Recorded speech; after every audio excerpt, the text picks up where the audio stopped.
I watch people join this culture that did not like sneakers. They just love selling them. Scammers, the crimes being committed, all for the sake of the dollar. Yeah.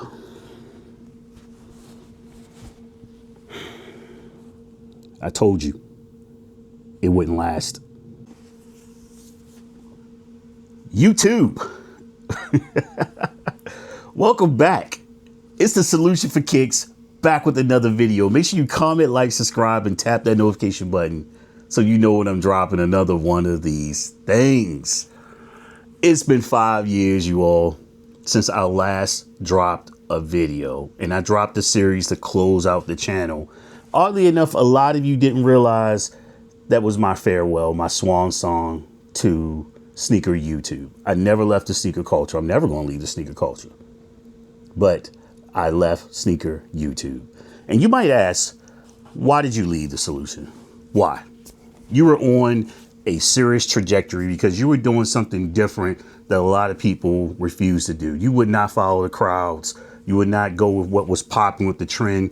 You had a lane all of yourselves. You had the OG Unk lane because I was around when these sneakers were first released. I had firsthand knowledge of these sneakers. I was in that lane. But the problem is that there's an element that don't respect those who have lived it and want to share the knowledge and impart that knowledge upon you. And I said, you know something? We're in an era where people don't really like sneakers. They just like to sell them. It's all about a buck. We left the age of the reseller, and reselling is dead. All right. We've had the StockX controversies and lawsuits. We've had big brand sneaker shops get hit with indictments. We've had all the thefts and stuff related to that. We've had sneaker resellers that are linked to that also going down. We had the big Nike scandal with the executive and her son. All these things I predicted in my last videos. I told you all the biggest issue you have as a reseller is that you don't control the inventory.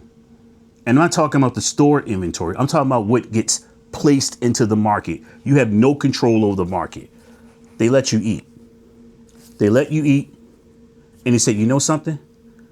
Guess how we're going to drive this down? We'll put out so many pairs of shoes that people have no need for them. They could just walk in the store and buy them. The days of the artificial limitation are over. I mean, and then we had stuff like, oh, Nike needs resellers. You know, it helps the ecosystem. What? And here's the nearsighted and narrow-minded thought of people who were in that element is that they really thought the retro sneaker element of shoes was a massive portion of how these brands made their money. Nowhere close. Very, very small element. Because if that was the case, when you went on their sites, it would be nothing but retro sneakers. The market is of people who casually wear sneakers and they're into fitness. That's it. Not people who are looking for something that got re-released multiple times. It's not that. So back to me. What were you doing these past 5 years? The solution when you were not recording content and uploading. Some of y'all might have noticed that I answered a lot of your questions over the last few years. I would pop in, see what's going on, watch the channel dwindle, you know, go down. People leave the channel and all that stuff and saying, hey, like a lot of these big name sneaker YouTubers. But thank you, by the way. I was not big. I think at my peak, I was approaching 5K, I think. All right. I think I'm below 4K now with the normal attrition. People saying, well, there's no content on this channel. Why be on here? Let me, delete myself. That's fine. But I was answering questions here and there because I wanted to see like what's going on now, because I wasn't going to the shows anymore. I wasn't running out to the malls and different venues and trying to find sneakers and things like that. Obviously, I still have them. This whole setup back here is completely different from what y'all saw in my last videos. I have moved on from that. My collection is the big part of my story and why I'm making this video now. There's got to be an end game of some point, some goal, something that you're trying to do besides being a consumer when you're collecting? Like, what is it that you're eventually looking for? Me, I just love sneakers. But as I had a bigger goal that had nothing to do with sneakers, I said, you know something? I'm sitting on stocks. StockX. Stocks. When you view these leather, rubber, and foam, and whatever materials and glue in the form of art and something that's in demand, because people decide what's of value, either low value or high value, or even at the midpoint. The people determine what's of value. I said, you know something? I'm about to embark upon one of the biggest moments of an adult's life. To make this happen, I want to facilitate the process a little more. Let me look at my stocks, my pieces of art, and I began selling off my collection. Obviously, I didn't sell all of it off, but I sold a good portion of my collection. I had upwards of almost 500 pairs. I currently don't count my sneakers. I really don't. I don't know. It's an easy count because everything's not in this room. Everything's not in this room. We'll talk about the room in a second. I could easily count them now versus what I had before and find out what the hard number is.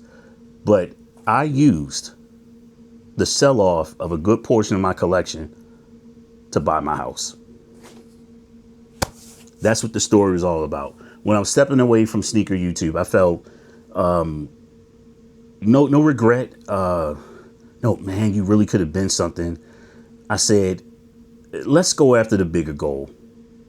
And some of you know that I'm a veteran. I'm a retired Army veteran. So I had, some special benefits when it comes to buying a home, but you're still going to have fees and stuff like that. So selling off the sneakers was how I paid off the fees, the things I needed to purchase the home. So I went into selling and close. Actually, I got money back on closure, but I went to selling the sneakers, using the fees, and I came out of hard pocket, if you will, nothing, because I had the money from the sneakers. Now, shout out to the two young fellas that had the shows here in San Antonio. Appreciate you a little bit. Excuse me, pardon me. I appreciate you a lot. All right, because those sneakers I sold there at those shows really put some serious money in my pocket. And I became something of lore and legend here locally in San Antonio because I would pull up with a cart that probably had 18 to 20 pairs of sneakers, and I would let them go for the low. And the people that they're worried about hustling other people was like, man, this guy's stupid. What's going on here? They didn't get my concept. I had already gotten what I needed out of the shoe. I wasn't worried about, man, I need to get max dollar for this. If you pulled out X amount of dollars and I said, you know something, that was kind of my goal because I didn't think I was going to sell that many pairs, maybe a few. Take the whole cart and I'm gone. So yes, if you lived in the greater San Antonio area, you came from Austin, Dallas, Houston, wherever, even El Paso, the stories about the guy with the cart showing up and selling the entire cart and leaving are true. It was me. The solution for Kickz was doing that. And I made quite a bit in my perspective for what I needed. Even I was selling off stuff I had on the table. Like, you want the whole table? Let's talk. I did that because I was not a reseller. Y'all know my story. I only bought one pair of sneakers to resell. I bought 2 pairs of the Nike, the Air Jordan 1 High Obsidians from the Beast Exchange store, the PX, because I went to Fort Sam Houston this time. I bought a size 9 and a 9.5. I sold the 9. Ooh, pardon me. It's telling me I probably need to take a drink of this water in this can. I sold the size 9 and kept the 9.5. And that was it. That's the only time I did it because it was right there in front of me. Running around the city, finding a pair, making $40, $50 profit wasn't my thing. I saw no need for that because I'm buying the shoe for me to wear. Now, how did I sell these shoes? In what condition? It was a pair I hardly wore. Okay.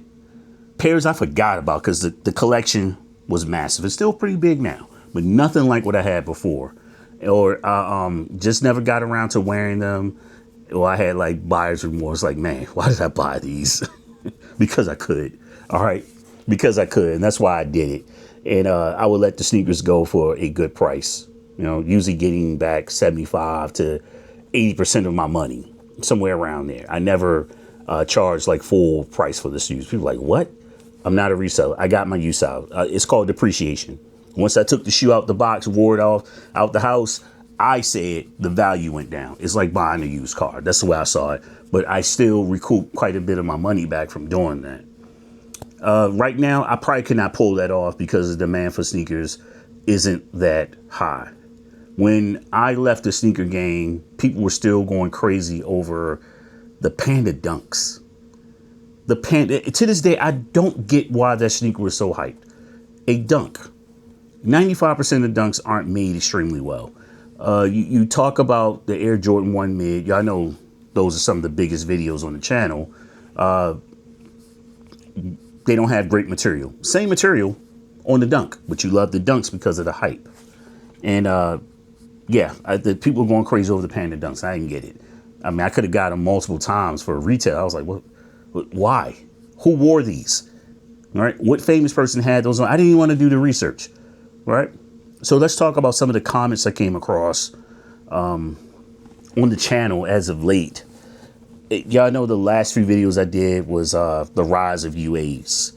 And those are very, very provocative videos. And they're designed for you to debate and question and denounce. And it did. It happened.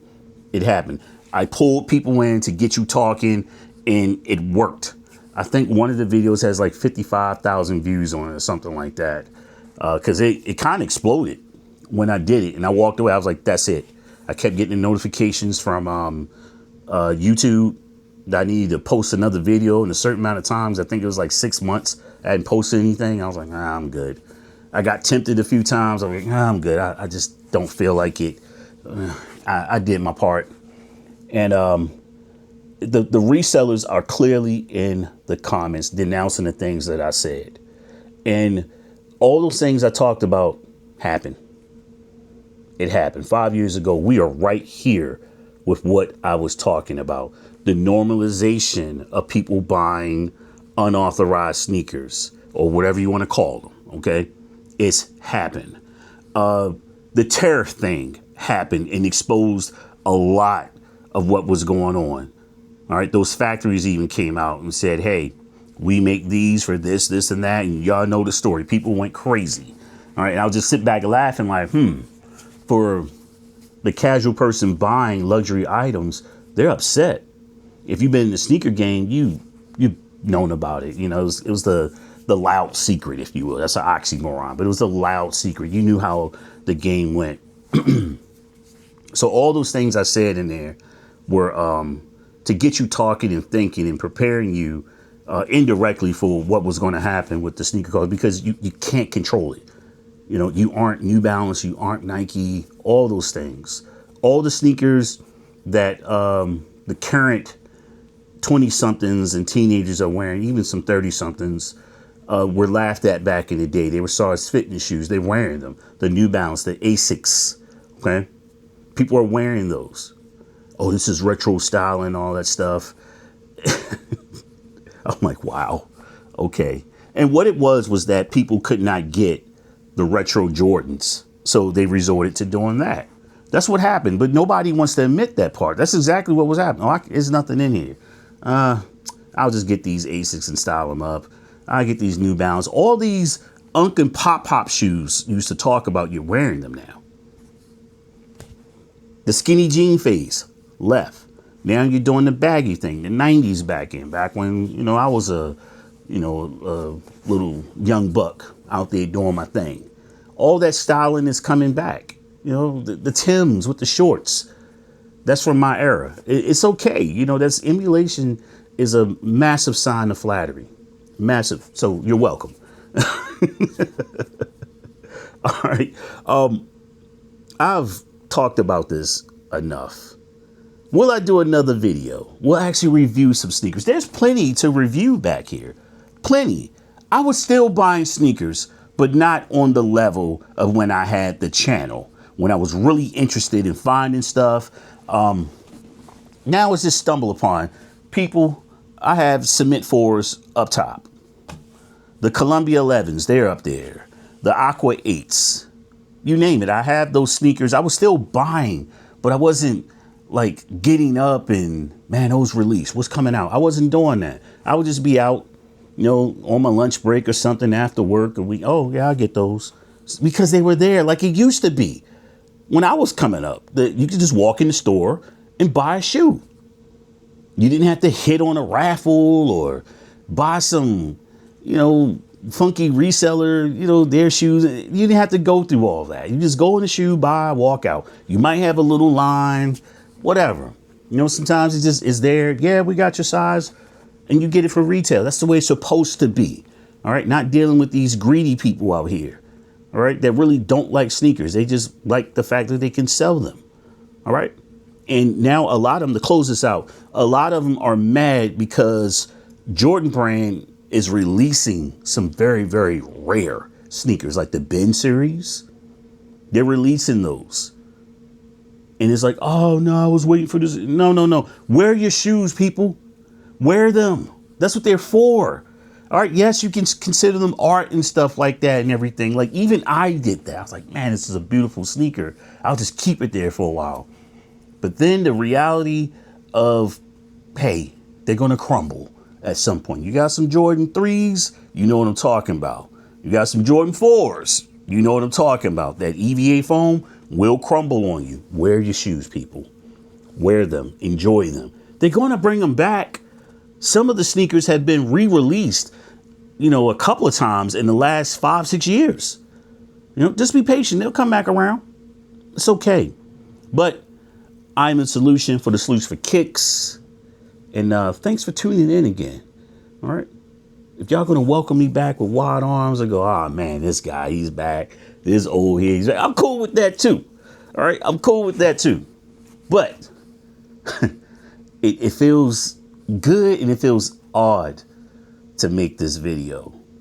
And shout out to P-Town, Kickz Griffey. That's my guy. We talk there on every day. All right. Rupa, who else? H-Town,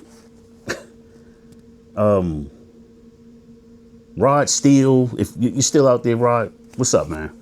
All those good people out there. Okay. If I forgot somebody, shoes up, sleeves down, I forgot somebody. No disrespect. It's just been a minute. It's been a minute. I have not been looking at sneaker YouTube like that. I just got interested in one day and started looking at the comments and see what was going on. I was like, oh, wow. Just start commenting to people, hey, I'm still here. I'm just not putting content until now. You comment, like, subscribe, tap that notification button because I just might drop another one. All right. And we out.